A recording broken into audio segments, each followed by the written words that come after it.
yun, naalala ko, way back 2007 or 8, meron akong pinsan na may tech deck pero wala akong idea na nalalaro siya, na-apply yung tricks doon ng skateboard. Tapos, then, 2011 or 12, yung utol ko, si Renz, nag-skate na nun. So, doon na ako nagkaroon ng idea na ma-apply pa rin tricks ng skateboard sa mismong daliri lang. Tapos, yun, naalala ko, meron siyang tropa na si Rocky.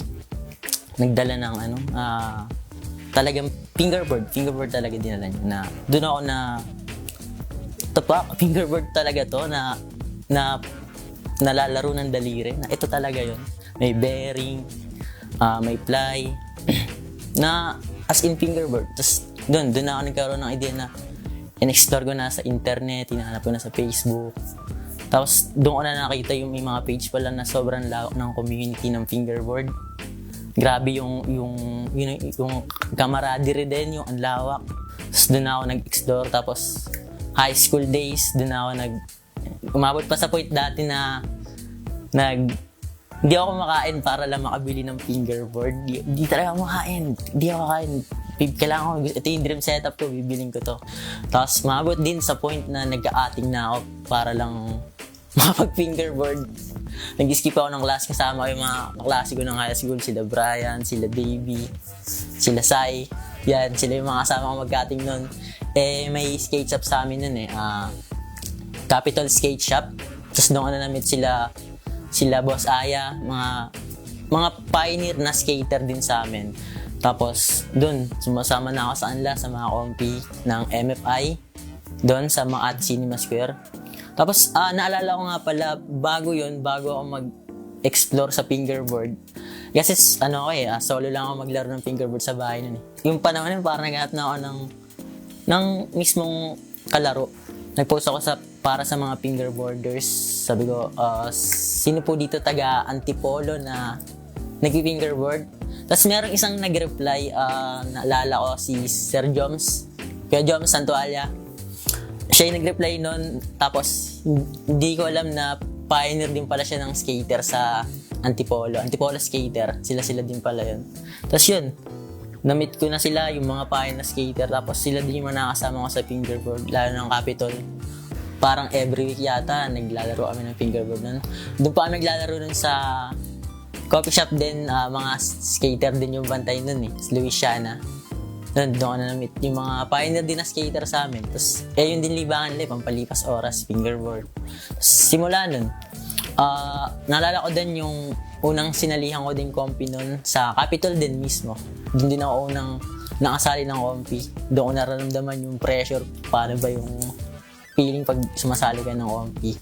Sobrang saya nung panahon na yun. Madalas kong din kasama nun sila Boss Ayat madalas sa Makati nun pag event ng MFI. Yun, doon ako sumasali. Tapos, yung bawat sali ko ng OMP doon, halo-halo ng tao na mimit ko nagulat ako, sino-sino, malaking pangalan pala sa eksena. Tapos, ayun, doon ko na rin na-meet si Sir Jeff ng Aliw. One day, nagulat lang din ako, kinuha niya akong rider. So, di ako makapaniwala nung araw na yun. Halos di nga yata ako nangatulog dahil sobrang saya ko pangarap ko maging rider ng Aliw nun Alam mo yun, daliri. Posible pala may sponsoran yung daliri. Diba? Parang, dun pa lang parang, na ma-mind blow na utak ko nun Parang dream na ko dati na maging rider talaga ng Aliw dati. So, hanggang ngayon, nag-ride pa rin ako ng Aliw. So, hanggang tuloy-tuloy pa rin. Hanggang sa ngayon, naglalaro pa rin ako ng fingerboard.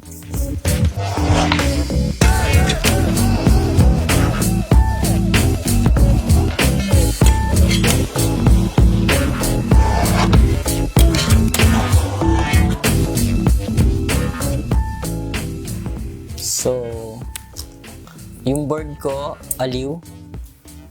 Wheels ko, Solid Wheels. Aliw din.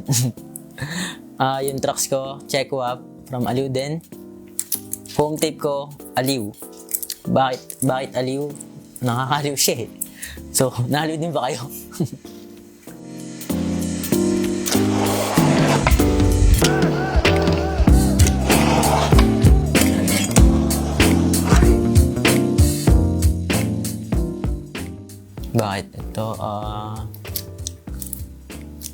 gusto ko yung yung concave ng board kasi sobrang realistic niya.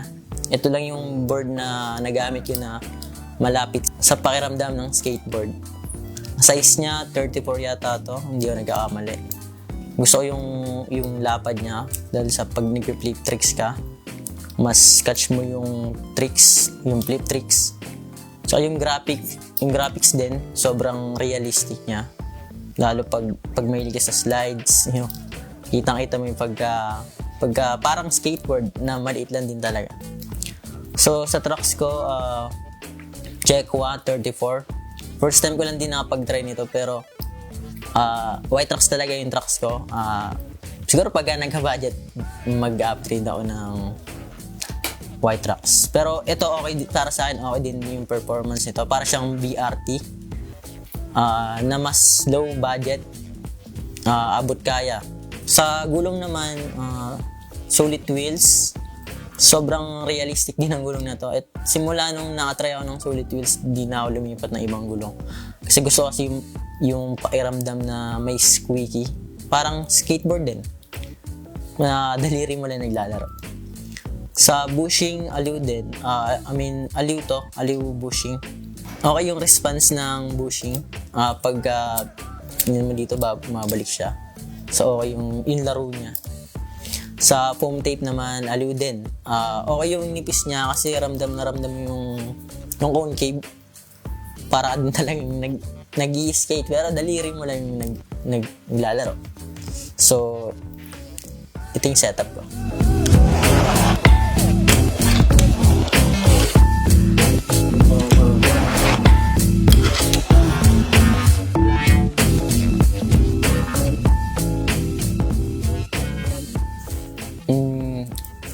Ano siya para sa akin, escape siya eh.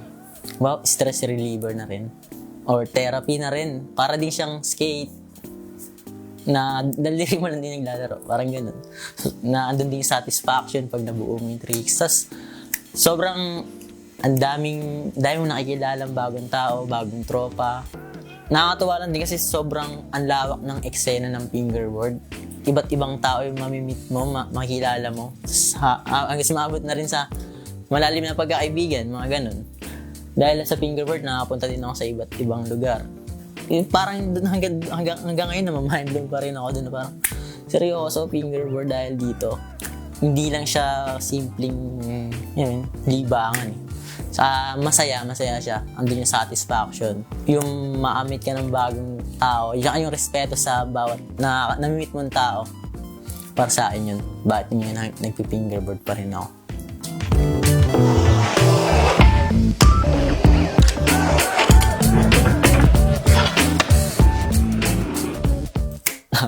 Ay, shout out sa joint project. Ano yun? Okay, shout out sa Joint Project.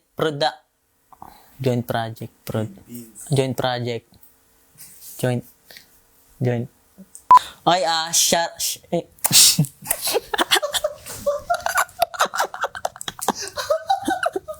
safe na? Pwede na akong shumarout.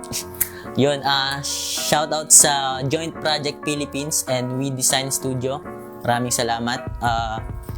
Grade Table din. Maraming salamat sa Sir Jeff sa setup. And kay Renz ng P8 sa rail. Maraming salamat. 3PM Boys. Shoutout sa inyo, mga boys. So, t-shirt ko ngayon na suot, anti-drama. In Skid with Trust. Shoutout. Baka naman. Shoutout, stay on board kay Sir Joms at kay Boss Chok. Peace out.